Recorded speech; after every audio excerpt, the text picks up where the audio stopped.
नमस्कार दोस्तों, स्वागत है आपका एक और न्यू वीडियो में। दोस्तों, आप लोगों को सबसे इम्पोर्टेंट बात मैं बताने वाला हूं कि हम प्रीवियस ईयर के क्वेश्चन सॉल्व करने वाले हैं। आपके फंडामेंटल ऑफ हॉर्टिकल्चर, आपको पता है आपके कॉलेजेस में फाइनल थ्योरी एग्जाम आपको फर्स्ट सेमेस्टर के चल रहे हैं। यहाँ पे देख सकते हैं फर्स्ट सेमेस्टर में जो बीएससी एग्रीकल्चर और बीएससी हॉर्टिकल्चर दोनों में सबसे इंपॉर्टेंट टॉपिक है आपके फाइनल थ्योरीज में। आप देख सकते हैं फंडामेंटल ऑफ सॉइल साइंस सबसे इंपॉर्टेंट टॉपिक है ना। इससे बहुत सारे क्वेश्चन आपके प्रीवियस ईयर में आते हैं। आपको पता है 80 से 90 क्वेश्चन आपके जो है प्रीवियस ईयर क्वेश्चन पेपर में आपके फाइनल में आपको रखे हुए मिल जाएंगे, इसलिए बहुत ही इंपॉर्टेंट है ना। तो ये आपका टॉपिक कितना बहुत ही इंपॉर्टेंट है। अपन जो है 2018 और 19 का पेपर सॉल्व करने वाले हैं, है ना। तो आपका जो है फर्स्ट सेमेस्टर का पेपर है, आपका फाइनल थ्योरी एग्जाम का पेपर है, तो इसको हम सॉल्व करने वाले हैं, है ना। ऐसा नहीं है कि सिर्फ क्वेश्चन सॉल्व करेंगे, आपको हम आंसर भी बताएंगे, क्योंकि बहुत से स्टूडेंट्स क्या करेंगे, थोड़ा सा वीडियो को वॉच करेंगे और चले जाएंगे। उनको पता है कि हमारे पास तो पेपर है नहीं, उसके साथ हम आपको जो है इस वीडियो में क्वेश्चन के आंसर भी बताएंगे, आपको आंसर से लिखने कैसे हो, कौन कौन से इसके आंसर से, इसकी सारी जानकारी हम आपको वीडियो में देंगे। क्योंकि मैंने जो है पहले भी आपकी बीएससी एग्रीकल्चर को जो इंपॉर्टेंट टॉपिक है, जो आपके जैसे बायोकेमिस्ट्री हो गया, इसके भी मैंने जो वीडियोस डाल रखी है। अगर आप इंटरेस्टेड हैं, लिंक डिस्क्रिप्शन में, आप जाकर उस पर विजिट कर सकते हो। और जो आपका हॉर्टिकल्चर बीएससी हॉर्टिकल्चर के स्टूडेंट्स, उनका फर्स्ट पेपर आपको पता है प्रिंसिपल ऑफ लैंडस्केपिंग गार्डनिंग का है, तो उसकी वीडियोस मैंने प्रीवियस क्वेश्चन पेपर पूरे सॉल्यूशन कर रखा है। तो लिंक डिस्क्रिप्शन में आप जाके जुड़ सकते हो, पेपर्स को देख सकते हो, है ना, वॉच कर सकते हो। सारी जानकारी मैंने उसमें आपको बताया। तो वैसे आपको पता है थ्योरीज में आपका जो है सेक्शन ए और सेक्शन बी में आपका पेपर तो इतनी तो आपको मिनिमम जानकारी तो होगी, है ना। तो ये आपका JNKB और RKBS की जो स्टूडेंट्स हैं, दोनों के लिए बहुत ही इंपॉर्टेंट और महत्वपूर्ण क्वेश्चन सीरीज है ना। उनका उन जो RKBS और ग्वालियर के जबलपुर के स्टूडेंट्स हैं, दोनों में आपका टॉपिक है फंडामेंटल ऑफ हॉर्टिकल्चर। तो ये जो आपके बीएससी एग्रीकल्चर या हॉर्टिकल्चर के फर्स्ट ईयर के स्टूडेंट्स हैं, तो उनके लिए बहुत ही इंपॉर्टेंट टॉपिक है। तो इस क्वेश्चन सीरीज को हम स्टार्ट करते हैं। तो सबसे पहले आपका जो सेक्शन ए है, इसको हम सॉल्व करेंगे। आपको पता है इस सेक्शन में कितने 10 नंबर के क्वेश्चंस आते हैं, जिसमें 2-2 नंबर के आपके क्वेश्चन रहते हैं, बिल्कुल ही नॉर्मल और बेसिक क्वेश्चन रहते हैं ये, ठीक है, बहुत ही इंपॉर्टेंट होते हैं। इनमें अपन नंबर खींच सकते हैं, तो इनको पूरा कवर अप करके रखिएगा। जिसमें आपका सबसे पहला आपका क्वेश्चन क्या है कि मृदा परिच्छेदिका यानी सॉइल प्रोफाइल के बारे में अपने से पूछा। इसकी अपने से परिभाषा पूछिए, तो अपने को इसकी डेफिनेशन लिखनी है कि जो है मृदा परिच्छेदिका या सॉइल प्रोफाइल क्या होती है, ठीक है। तो इसके अपन सबसे पहले क्वेश्चन की आपसे बात करेंगे सॉइल प्रोफाइल क्या होती है। तो आप देख सकते हैं क्वेश्चन नंबर फर्स्ट में सेक्शन ए में मैंने क्वेश्चन की सारी आपको जानकारी दे रखी है, आप जाके जो है देख सकते हो। ये आपको दिख रहा होगा कि मृदा परिच्छेदिका किसको बोलते हैं। तो आप देख सकते हैं मृदा प्रोफाइल ऊपर दिए गए आरेख की तरह मिट्टी का ऊर्ध्वाधर खंड, यह आपको मिट्टी की संरचना की जांच करने की अनुमति देता है। यह मृदा प्रोफाइल की क्षैतिज नामक परतों को विभाजित किया जाता है। मुख्य मिट्टी के क्षैतिज ABCD, ये आपके जो है आपको पता है परिच्छेदिका में आपको। और सबसे इंपॉर्टेंट परिभाषा आपकी कौन सी है मृदा परिच्छेदिका की या सॉइल प्रोफाइल की, तो इसको याद रखना, ये बहुत ही इंपॉर्टेंट और महत्वपूर्ण परिभाषा है। इसलिए मैं इसको जो है कलर में कर रखा है कि मृदा में ऊर्ध्वाधर काट का क्षेत्रफल क्या कहलाता है, मृदा परिच्छेदिका या सॉइल प्रोफाइल कहलाता है। Area of the vertical cut off soil is called soil profile. तो ये बहुत ही इंपॉर्टेंट परिभाषा है, इसमें पूरे सफिशिएंट परिभाषा है। बट आपको क्या करना है कि 2 नंबर का क्वेश्चन है, तो उसके हिसाब से आपको ये चीजें सारी लिखनी पड़ेगी, है ना। हिंदी और इंग्लिश दोनों मीडियम के स्टूडेंट्स, आपको पता है कॉलेज में हिंदी और इंग्लिश अभी फिलहाल दोनों में लिख सकते हैं, है ना। जैसे कंपलसरी तो आपकी इंग्लिश है, बट आप हिंदी और इंग्लिश दोनों में लिख सकते हो। तो ये हिंदी और इंग्लिश दोनों प्रकार के स्टूडेंट्स के लिए बहुत ही इंपॉर्टेंट है। तो इस क्वेश्चन को आप एक बार लिख लीजिएगा अपनी रफ कॉपी में। सारे प्रीवियस के क्वेश्चन पेपर को आप सॉल्व करके देखिएगा, आपके जो है अच्छे पेपर जाएंगे। आपको पता है आपके जो है टीचर्स हैं, उनने भी खुद ने बोल के रखा है कि आपके जो प्रीवियस के क्वेश्चन पेपर लगा लीजिए, आपके सारे क्वेश्चन उसी से आएंगे। 80 से 90% आपके क्वेश्चन उसी से मिल जाएंगे। तो इसको एक बार सॉल्व करिए और इधर उधर फालतू की चीज़ों में बिल्कुल भी मत पड़िए, क्योंकि टाइम कम है। आपको पता है 27 से आपके एग्जाम स्टार्ट हो गए जबलपुर वालों के, तो इस चीज़ को आपको याद रखना है, ठीक है। तो ये आपका मृदा परिच्छेदिका का क्वेश्चन हो गया। सेकंड क्वेश्चन की आपसे अगर हम बात करते हो, सेकंड नंबर का क्वेश्चन आप ये देख सकते हैं कौन सा है। सेकंड है आपका धनायन विनिमय क्षमता, ये आप देख सकते हैं कैटायन एक्सचेंज एनर्जी। धनायन विनिमय क्षमता के बारे में हम जो है पूछा है अपने से। तो अब इसके बारे में आपसे बताएं, धनायन विनिमय क्षमता आपको पता है इसको क्या बोलते हैं, CEC, ये शॉर्ट फॉर्म है इसका, ठीक है। तो इसके बारे में आपसे जानते हैं धनायन विनिमय क्षमता क्या होती है, ठीक है। तो धनायन विनिमय क्षमता आप देख सकते हैं क्वेश्चन नंबर सेकंड में पूरी जानकारी अपने ने मेंशन कर रखी, धनायन विनिमय क्षमता क्या होती है। ये 2 नंबर के लिए बिल्कुल सफिशिएंट क्वेश्चन है, इतने से अपने को ज्यादा में नहीं, लेकिन उन्होंने खुद ने बोल रखा है 50 वर्ड में इसको आप परिभाषित कीजिए। तो धनायन विनिमय क्षमता यानी CEC मिट्टी के भीतर कुल ऋणात्मक आवेशों का एक माप है जो पौधे के पोषक तत्व जैसे कैल्शियम, मैग्नीशियम और पोटेशियम को सोख लेता है। इसके साथ आप एक और पॉइंट जो है ऐड कर सकते हो कि सबसे ज्यादा धनायन विनिमय क्षमता किसकी होती है। तो सबसे ज्यादा धनायन विनिमय क्षमता किसी की होती है, तो वो होती है आपकी कैल्शियम की। इसको आप एक पॉइंट और ऐड कर सकते हो। तो ये आपका 2 नंबर का क्वेश्चन कंप्लीट होगा। ये जो क्वेश्चन है ये बहुत ही इंपॉर्टेंट और महत्वपूर्ण क्वेश्चन है। IMPS पे आप स्टार लगा लिए, बहुत ही इंपॉर्टेंट क्वेश्चन है, ये आ सकता है, ठीक है। तो ये आपका जो है धनायन विनिमय क्षमता की अपने परिभाषा देख ली। अब नेक्स्ट क्वेश्चन नंबर 3 की आपसे बात करते हैं सेक्शन ए में। तो 3rd आपका जो क्वेश्चन है सॉइल स्ट्रक्चर के बारे में आपसे पूछ रहा है, आप देख सकते हैं मृदा संरचना के बारे में। तो ये छोटी छोटी परिभाषाएं हैं, इनके बारे में पूछता है, तो ये भी इंपॉर्टेंट है, इस पर भी स्टार लगा ले भाई, ये क्वेश्चन आ सकते हैं, ठीक है। इंपॉर्टेंट क्वेश्चन से मैं आपको बता रहा हूँ। मृदा संरचना यानी सॉइल स्ट्रक्चर के बारे में अपने से पूछा है। तो अब अपन सॉइल स्ट्रक्चर के बारे में देखते हैं कि भाई सॉइल स्ट्रक्चर है क्या, ठीक है। तो 3rd नंबर क्वेश्चन में आप देख सकते हैं कि सॉइल स्ट्रक्चर या मृदा संरचना किसको बोलते हैं। तो मृदा में विभिन्न कण तथा उनके समुच्चय का व्यवस्थित क्रम में होना सॉइल स्ट्रक्चर कहलाता है या मृदा संरचना कहलाता है। मृदा के कणों का समुच्चय का व्यवस्थित क्रम में होना। एक और लाइन आप ऐड कर सकते हो कि प्राकृतिक तौर पर बने क्लस्टर या पुंज को पैड कहते हैं। पैड मतलब क्लस्टर का मतलब क्या होता है, ढेले।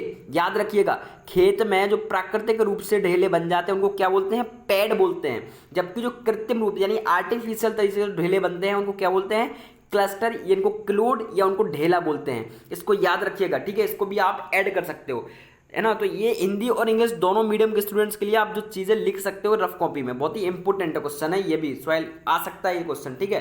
क्वेश्चन नंबर 4 की अगर हम आपसे बात करें तो 4 नंबर क्वेश्चन आपका है कि भाई मृदा के रंग के बारे में, सॉइल कलर के बारे में अपने से पूछा कि सॉइल के कलर के बारे में जानकारी दे दिए, है ना। ज्यादा कुछ नहीं पूछा, नॉर्मल चीजें उन्होंने लिखी है परिभाषा में। तो सॉइल कलर के बारे में जानते हैं भाई, ये सॉइल, ये जो आपका कलर होता है ये क्या होता है, ठीक है। क्वेश्चन नंबर 4 में आप देख सकते हैं सॉइल कलर के बारे में पूरी जानकारी इन्होंने मेंशन कर रखी है कि मिट्टी का रंग मिट्टी के जल विज्ञान का एक संकेत है और इसे मानसेल कलर चार्ट के द्वारा, आपको पता है मृदा का रंग कैसे पता करते हैं, तो मृदा का जो रंग होता है उसको किसके द्वारा, मानसेल कलर चार्ट होती है, इसके द्वारा अपन मिट्टी का रंग पता करते हैं, का उपयोग करके पता किया जाता है। इसे रंग मानसेल कलर चार्ट से किसके का रंग का, मान का, क्रोमा के आधार पर वर्गीकृत किया गया है।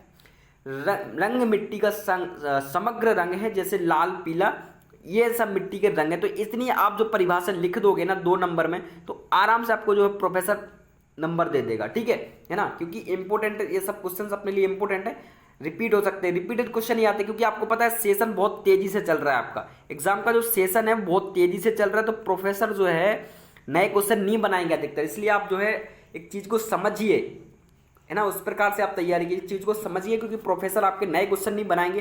80 से 90 क्वेश्चन खुद प्रोफेसर लोगों ने बोला है कि भाई हाँ जो है आप इस चीज को, जो प्रीवियस क्वेश्चन पेपर 2017-18 के उनको आप लगा लीजिए 2018-19 के, तो आपका आराम से काम हो जाएगा।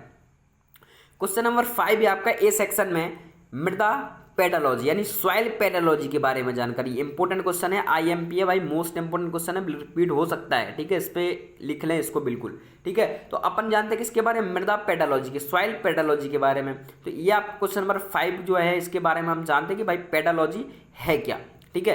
तो मृदा के अनुसार, नहीं सॉरी, इसके अनुसार मृदा एक प्राकृतिक पिंड है। मृदा कैसी है, एक प्राकृतिक पिंड है। मृदा एक मतलब पेडोलॉजी के अनुसार बता रहे हैं आपको, पेडोलॉजी एक मृदा एक त्रिविमीय प्राकृतिक पिंड है। पेडोलॉजी के अनुसार क्या है कि मृदा एक कैसा है, त्रिविमीय प्राकृतिक पिंड है। आप ये इंपॉर्टेंट पॉइंट लिख सकते हो पेडोलॉजी में। आप क्या करना कि जब आप पेपर में आप कॉपी मिलेगी आपको, तो आप पेडोलॉजी हेडिंग डाल के सब चीजें लिख सकते हो, है ना, कि पेडोलॉजी के अनुसार मृदा एक प्राकृतिक पिंड है, मृदा एक त्रिविमीय प्राकृतिक पिंड है, मृदा की सबसे छोटी इकाई अगर कोई होती है तो वो पेडोन होती है। पेडोलॉजी में किसका अध्ययन किया है, तो मृदा की उत्पत्ति, वर्गीकरण और विवरण का अध्ययन किया जाता है। इतनी चीजें आप लिख सकते हो, तो आपको आराम से 2 नंबर ये इंपॉर्टेंट है, इंग्लिश मीडियम और हिंदी में लिख सकते हैं। According to the soil is a नेचुरल बॉडी, soil is a 3 dimensional natural body, pedon is the smallest unit of soil, pedology origin classification and description of soil is done. तो इतनी चीजें आप जो है लिख सकते हो। तो ये आपका जो है ए सेक्शन आपका जो है कंप्लीट हो गया पूरा। 500 क्वेश्चन मैंने आपको ए सेक्शन के बता दिए। इतना आप लिखिए, बहुत ही इंपॉर्टेंट, जिसमें से 3 क्वेश्चन तो बहुत ही इंपॉर्टेंट है। कौन कौन से क्वेश्चन इंपॉर्टेंट है? एक आपका जो है धनायन विनिमय क्षमता, मृदा संरचना और मृदा का रंग और पेडोलॉजी, ये 4 क्वेश्चन बहुत ही इंपॉर्टेंट है। तो इनको आप जो है बिल्कुल लिख लीजिएगा कॉपी में, रिपीट हो सकते हैं ये क्वेश्चन, ठीक है। अब आपकी बात करते हैं सेक्शन बी की। इसकी बात हम ज़्यादा नहीं करेंगे क्योंकि आपको पता है बहुत बड़े बड़े क्वेश्चंस होते हैं ये। इनको लिखना मतलब क्या है कि बहुत सारे इन क्वेश्चन में लिखना पड़ता है। आपको पता है एक क्वेश्चन के मतलब क्या होता है, 10 नंबर का होता है। 10 नंबर में आपको मिनिमम 2 से 3 या 4 पेज तक आपको जो है कॉपी के भरने पड़ सकते हैं, तब जाके आपको 10 नंबर मिलेंगे। तो ये बहुत ही इसके आपको थोड़ी डिटेल में पढ़ना पड़ेगा। तो इनको आपको पढ़ के जाना है, जरूर बन जाएंगे। नॉर्मल क्वेश्चन है, परिभाषा के बारे में आप थोड़ी कुछ ऐड, कुछ चीज़ें अपन जो अपने को पढ़ी होती है कहीं ना कहीं वो भी अपन ऐड करके इसमें लिख सकते हैं, क्योंकि प्रोफेसर सिर्फ शुरुआत में ही चीज़ों को देखता है। आप शुरुआत में थोड़ी स्थूल घनत्व के बारे में, कण घनत्व के बारे में जानकारी देते हैं, जैसे बल्क डेंसिटी या पार्टिकल डेंसिटी के बारे में थोड़ी सी लिख दी, उसके बाद आप कुछ भी लिख सकते हो। तो इस टाइप से आप लिख सकते हो नॉर्मली कॉलेजेस में। अब आप चाहो तो एक्यूरेट नहीं लिख सकते बहुत सी स्टूडेंट्स, क्योंकि वो चीज़ें नहीं रहती हैं भाई दिमाग में, अपन क्लियरली वो चीज़ें नहीं लिख सकते। आपको पता है कॉलेज के एग्जाम है, टफ नहीं आते हैं, जाते बहुत ईजी आते हैं। तो 10 नंबर के क्वेश्चन होता है, आपको पता है सेक्शन बी में, और ये आपके 6 क्वेश्चन हैं, ठीक है। तो सबसे पहला आपका क्वेश्चन क्या बोल रहा है कि मृदा स्थूल घनत्व और कण घनत्व क्या संबंध है, स्थूल घनत्व को प्रभावित करने वाले कारकों के बारे में बताइए। तो ये आपका क्वेश्चन नंबर 2 में आप बात करते हैं इसकी। तो सेक्शन बी में अगर हम चलें, सेक्शन बी में आपका जो है फर्स्ट क्वेश्चन है ना, बल्क डेंसिटी के बारे में। तो ये इतना आंसर है, आप लिख सकते हो। ये इंग्लिश में पूरा दिया हुआ है, आप देख सकते हैं। पार्टिकल डेंसिटी के बारे में और बल्क डेंसिटी के दोनों के बारे में जानकारी आपको दी गई है। The weightage per unit volume of solid portion of the soil is called particle density. Generally particle density of normal soils is 2.65 ग्राम पर cubic centimeter. The particle density is higher if a largest amount of heavy minerals such as magnetite, limonite and hematite are present in the soil. With increase in organic matter of a soil, the particle density decrease. Particle density is also terminated as true density, यानी जो particle density है true density, table particle density of different soil texture classes. तो इनके बारे में आप देख सकते हो, हिंदी और इंग्लिश दोनों मीडियम में ये चीज़ें लिखी हुई। और आपने लास्ट में अगर ये चित्र बना दिया तो और जो है सोने पे सुहागा हो जाएगा। मतलब अच्छे खासे नंबर आपको जो है आराम से 8 नंबर के आसपास जो है प्रोफेसर आपको आराम से दे देगा। इतनी चीज़ें अगर आप लिख दोगे और 1-2 चीज़ें और ऐड कर दोगे, आप आराम से 1-2 चीज़ें और ऐड कर दोगे तो क्वेश्चन आराम से अच्छा खासा लंबा क्वेश्चन बन जाएगा। तो आपको आराम से इन चीज़ों में जो क्वेश्चन में नंबर अच्छे मिल जाएंगे। तो ये पूरा पैटर्न रहता है इसका एग्जाम का समझने का। इसलिए मैंने आपको जो है सेक्शन बी का एक क्वेश्चन रखा है, इसलिए रखा है कि आप इन चीज़ों से समझ लें कि सेक्शन बी के क्वेश्चन किस प्रकार से करते हैं, ठीक है। तो सेक्शन बी का मैंने सबसे एक ही क्वेश्चन रखा हुआ, ये क्वेश्चन ये बहुत इंपॉर्टेंट क्वेश्चन है। यही एक ही क्वेश्चन रखा है मैंने, बट ये बहुत इंपॉर्टेंट है। इसके बाद आपका जो है विभिन्न प्रकार की चट्टानों को समझाइए, ये बहुत महत्वपूर्ण है। इसके बाद आपका मृदा अपरदन इंपॉर्टेंट है, ठीक है। तो ये जो 3 क्वेश्चन हैं आपके, इसमें बहुत ही इंपॉर्टेंट और महत्वपूर्ण क्वेश्चन है। इनको जरूर करके जाए, क्वेश्चन को जो मैंने क्वेश्चन बताया बहुत ही इंपॉर्टेंट है। आप एक बार ट्राई करके देखिएगा जरूर, ठीक है। आप थोड़ी सा सॉल्व करें। मेरे को पता है कि बहुत से लोगों ने सिर्फ मेरे से बोला था कि सर आप वीडियो बनाएं, बट उन्होंने उस चीज़ को देखा नहीं है। और ठीक है, आप लोग के लिए बनाया था, आपने उतना खासा अच्छा खासा रिस्पॉन्स मेरे को जो है इस वीडियोस में नहीं मिला है, बट ठीक है, आप लोग का जो है आप लोग का हेल्प होनी चाहिए, बस ये मेरा उद्देश्य है, ठीक है। और ये मैंने जो है आपको क्वेश्चन पेपर को सॉल्व करवा दिया। फंडामेंटल ऑफ हॉर्टिकल्चर का इंपॉर्टेंट सेशन था, इसलिए मैंने इसको सॉल्व करवा दिया ताकि आपकी मदद हो। बहुत सारे स्टूडेंट्स परेशान हो रहे हैं क्योंकि कॉलेजेस में जो आपके सिलेबस हैं वो कंप्लीट नहीं हुए हैं। जो कॉलेज में आपके सिलेबस है वो कंप्लीट नहीं हुए, तो इसलिए मैंने सोचा चलो आप लोगों को जानकारी दे देते हैं। तो आप इन सब चीज़ों को लिख लीजिएगा, ठीक है। और किसी प्रकार का कोई डाउट आता है तो आप कमेंट में करके हमसे पूछ सकते हो। बाकी इसकी जो आपकी पीडीएफ है, ये आपको पीडीएफ हमारे टेलीग्राम चैनल पर मिल जाएगी। आपको टेलीग्राम चैनल पर आप जुड़ सकते हो, लिंक डिस्क्रिप्शन में। वहाँ पे बहुत सारे एग्रीकल्चर संबंधित एग्री अपडेट्स की जानकारी मिलती रहती है, लिंक डिस्क्रिप्शन में आप जाकर जुड़ सकते हो। इंस्टाग्राम पर भी एग्रीकल्चर संबंधित वैकेंसीज की जानकारी और एग्रीकल्चर डाटा वगैरह ये सब जानकारी जो है हम स्टोरीज में लगाते रहते हैं, तो आप इंस्टाग्राम पर भी जुड़ सकते हो। लिंक दोनों की डिस्क्रिप्शन में है, ठीक है। बाकी और वीडियोस की लिंक भी आपको डिस्क्रिप्शन में, जैसे आपका और भी बहुत सारे प्रीवियस क्वेश्चन मैंने अभी डाले हुए हैं बीएससी एग्रीकल्चर या हॉर्टिकल्चर के, तो आप जुड़ सकते हो, ठीक है। लिंक डिस्क्रिप्शन में है। मिलते हैं अपन नेक्स्ट वीडियो के साथ, जब तक आप अपनी पढ़ाई कंटिन्यू रखें। मिलते हैं नेक्स्ट वीडियो के साथ। जय हिंद, जय भारत।